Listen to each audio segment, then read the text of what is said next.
மக்களின் தேவைகளை அறிந்து அதற்கென திட்டம் வகுத்து அதை விரைவாக செயல்படுத்தும் அரசு திமுக அரசு. அமைச்சர் தாமு அன்பரசன் பேச்சு. செங்கல்பட்டு மாவட்டம் திருக்கழுக்குன்றம் பேரூராட்சிக்கு உட்பட்ட அரசு பொது மருத்துவமனை வளாகத்தில் 4,39,00,000 ரூபாய் மதிப்பீட்டில் நவீன வசதி கொண்ட புதிய பொது மருத்துவமனை கூடுதல் கட்டிடம் அமைப்பதற்கான அடிக்கல் நாட்டு விழா நடைபெற்றது. இவ்விழாவில் சிறு குறு நடுத்தர தொழில் நிறுவனங்களின் துறை அமைச்சர் தாமு அன்பரசன் கலந்து கொண்டு அடிக்கல் நாட்டினார். அதனைத் தொடர்ந்து நெரும்பூர் அடுத்த இரும்புலிச்சேரி எடையாத்தூர் இடையேயான பாலாற்றின் குறுக்கே அமைக்கப்பட்டிருந்த தரைப்பாலம் சேதமடைந்து 7 ஆண்டுகளாக பொதுமக்கள் அவதிப்பட்டு வந்த நிலையில் அதனை சரி செய்யும் விதமாக தற்பொழுது புதிய மேம்பாலம் அமைப்பதற்காக 51,39,00,000 ரூபாய் நிதி ஒதுக்கீடு செய்து அதற்கான அடிக்கல் நாட்டு பணியினை அமைச்சர் துவக்கி வைத்தார். அதனைத் தொடர்ந்து பொதுமக்களிடம் பேசிய அமைச்சர் கூறுகையில், பொதுமக்களின் நலன் கருதி அவர்களுக்கு தேவையான திட்டங்களை வகுத்து விரைவாக செயல்படுத்தும் அரசு திமுக அரசு எனவும், எனவே வருகிற நாடாளுமன்ற தேர்தலில் திமுகவிற்கு நீங்கள் ஆதரவு அளிக்க வேண்டும் என கேட்டுக்கொண்டார். இந்நிகழ்ச்சியில் செங்கல்பட்டு மாவட்ட சாராட்சியர் நாராயண சர்மா, காஞ்சி நாடாளுமன்ற உறுப்பினர் செல்வம், திருப்போரூர் சட்டமன்ற உறுப்பினர் எஸ் பாலாஜி, செய்யூர் சட்டமன்ற உறுப்பினர் பனையூர் பாபு, திருக்கழுக்குன்றம் ஒன்றிய பெருந்தலைவர் RD அரசு, ஒன்றிய துணைத் தலைவர் பச்சையப்பன், முன்னாள் சட்டமன்ற உறுப்பினர் தமிழ்மணி, பேரூராட்சி தலைவர் யுவராஜ், திருக்கழுக்குன்றம் தெற்கு ஒன்றிய செயலாளர் சரவணன், திமுக முக்கிய நிர்வாகிகள், உள்ளாட்சி பிரதிநிதிகள், அரசு அதிகாரிகள் என பலர் கலந்து கொண்டனர்.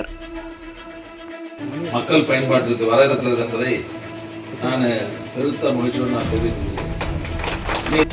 அந்த கட்டிடங்களை விரைவாக முடித்து தர வேண்டும் என்று கேட்டு இந்த அழைப்பேற்று வருகை தந்து எங்களை எல்லாம் பெருமைப்படுத்தியிருக்கிற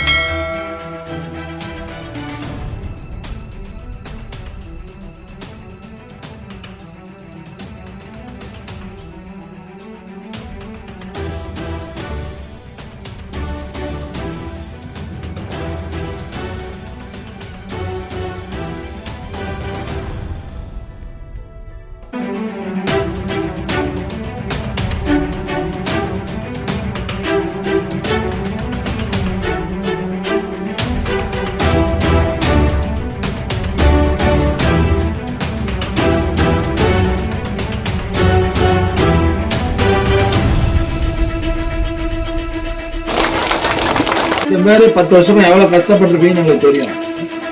சுத்தின்னு போனோம் இல்லையா? இது மாதிரி விவசாயிகள் இந்த பொருள்லாம் எடுத்து போறதுல கஷ்டம். அவசரத்துக்கு ஹாஸ்பிட்டலுக்கு போனோம்னா எவ்வளவு சிரமப்பட்டிருப்பீங்க. ஆக இதெல்லாம் உணர்ந்துதான் நம்முடைய முதல்வர்கள் இவ்வளவு பணத்தை ஒதுக்கீடு பண்ணி இந்த பாலத்தை உடனே முடிக்க வேண்டும் என்று கட்டளை எப்படி இன்றைக்கு அடிக்கல் நாட்டப்பட்டிருக்கிறது. 10 வருஷமா பாழா போச்சு. இந்த பிரிஞ்சு அப்படியே இறங்கி போச்சு வெள்ளத்துல. போன ஆட்சியாளர் பாபு சொன்ன மாதிரி போன ஆட்சியாளர்கள்லாம் கண்டுக்கவே இல்லை. நம்முடைய ஆட்சி வந்ததுக்கு அப்புறம் இந்த மக்களுடைய தேவைகளை எண்ணி இந்த பாலத்திற்கு நிதி ஒதுக்கி இன்றைக்கு நாம் அடிக்கல் நாட்டுகிறோம். ஆக நம்முடைய அரசை பொறுத்தவரையிலும் மக்களின் தேவைகள் கோரிக்கைகள் எதுவாக இருந்தாலும் அது நியாயமான கோரிக்கை, உள்ளபடியே பாதிக்கக்கூடிய கோரிக்கைன்னு சொன்னா அதை உடனுக்குடன் நிறைவேற்றி தருகிற ஒரு ஆட்சி தான் திமுக ஆட்சி. நம்முடைய மாண்புமிகு தமிழ்நாடு முதல்வருடைய ஆட்சி என்பதை நீங்களாம் மறந்துவிடாது. இப்ப நான் வரும்போது திருக்கழுக்குன்றத்துல வட்டார மருத்துவமனை 5,5 கோடி ரூபாய்க்கு அடிக்கல் நாட்டிட்டு வந்துருவோம். நேற்று டிவி எல்லாம் பார்த்திருப்பீங்க. மாமல்லபுரத்துல இதுவரை 97 கோடி ரூபாயில ஒரு அற்புதமான பேருந்து நிலையம் அமைய இருக்கிறது. நேற்று தலைவர் அடிக்கல் நாட்டிருக்காங்க. 97 கோடி ரூபாயில இந்த மாதிரி வேற எங்கேயும் அந்த மாதிரி பஸ் ஸ்டாண்ட் இல்லாத அளவுக்கு அனைத்து வசதிகள் கூடிய அந்த பேருந்து பணி அந்த பேருந்து நிலையம் அமைய இருக்கிறது. இது நம்ம மாவட்டத்தில் மட்டும் இல்ல, தமிழ்நாடு முழுவதும் எல்லா பகுதியும் கிராமங்கள்ல இருந்து நகரங்கள் வரை அந்தந்த பகுதியில் இருக்கிற ஒட்டுமொத்த மக்களும் எல்லா தேவைகளையும் அடிப்படை வசதிகள் எல்லாம் விட்டிட வேண்டும் என்பதற்காக இன்றைக்கு நிதி ஒதுக்கி அந்த பணிகளை எல்லாம் வேகமாக முடிக்கிற ஆட்சி தான் திமுக ஆட்சி. அந்த மறந்துடக்கூடாது.